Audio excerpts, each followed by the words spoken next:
Good morning all. आजचा आपला thought आहे शक्तीपेक्षा युक्ती श्रेष्ठ. कुठलं बी काम करायचं म्हणलं तर ताकदीपेक्षा युक्ती जेवढी श्रेष्ठ असते. कुठलं बी काम करणं असो. एक एक स्टोरी आहे. एक राज्य असतं, तिथं राजा राहतो आणि एक व्यावसायिक असतो, तो म्हणजे आपला हॉटेल समजा. तो तिथल्या लोकांना म्हणजे जेवण वगैरे व्यवस्थित देणं वगैरे. पण त्याचा प्रॉब्लेम असा असतो, वर्षानुवर्ष तिथे रेट वाढत नाही. तो सरासरी मग तो राजाकडे जातो.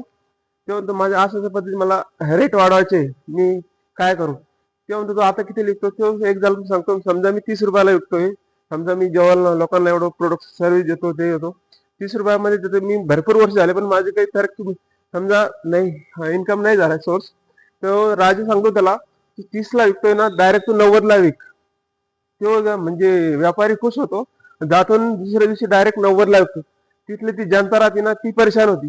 तेव्हा तो डायरेक्ट 30 पासून 90ला कसं काय विकतायत. सगळे जनता आहे ती राजाकडे जाते. राजाला सांगते असं असं आहे, आपला जो व्यापारी आहे त्यांनी एकदम भाव वाढले. तिथले काय राजा काय म्हणतो त्या तिथल्या नागरिकांना, जा त्यांना त्या व्यापाऱ्याला उचलून आणा. आता तो विचार करतो, तो व्यापारी ते लोक जातात, ते राजाने बोलवलं. आता तेच म्हणतात राजाने मला तर सांगितलेलं आहे तू भाव वाढून टाक. तेच विचार करतो, तेच घाबरतो. ते म्हणतो मला उचलून कसं काय आणायचं. म्हणजे मला राजाने का का बोलवलं असेल, कुठल्या कारणाने बोलवलं असेल. तो विचार कर, त्याला लोक उकलून विकलून आणतात, राजासमोर ठेवतात. राजा हाच तो माणूस आहे ज्यांनी डायरेक्ट भाव 3 पट केलेला आहे. राजा म्हणतो का बाबा कसं काय एवढं वाढवलं, काय वाढ. ते म्हणतो नाही मी वाढवलेलं आहे. राजा काय म्हणतो, मी काय म्हणतो पहिले किती विकत होतो. ते म्हणतो 30 रुपयाने विकत होतो सर. आता किती केले. ते म्हणतो 90ने केलेले. राजा काय म्हणतो, 30 बी नको, 90 नाही नको, तू डायरेक्ट 60 विक.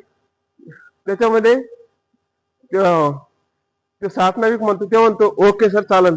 ते सांगत सगळे लोक आनंदित होतात. राजाने सांगितलंय की 60ला विक म्हणून. लोक आनंदात राहा राजाला करतात, राजाची वावा करतात. बा एवढं मोठं राजाने आणलं, राजाने सॉल्व्ह केलंय. तिथून लोक जनता सगळी चालले जातात. सांगायचा उद्देश असाच आहे की जो कुठला बी काम करायचं म्हणलं की शक्तीपेक्षा युक्तीने श्रेष्ठ होतं. त्याच्यामध्ये व्यापाऱ्याचा फायदा झाला किंवा जी जनता आहे तर जनतेचा राजावरती विश्वास अजून म्हणजे अजून वाढला आणि त्या व्यापाऱ्याचा पण पैशाचा दुप्पट वाढलेला आहे. सांगायचा उद्देश एवढाच आहे, कुठलंही काम करण्यापेक्षा असं वाटलं नाही पाहिजे शक्तीपेक्षा युक्तीने का श्रेष्ठ केलं म्हणजे सगळे समाधानी झाले. याच्यामध्ये आजचा शॉर्ट विषय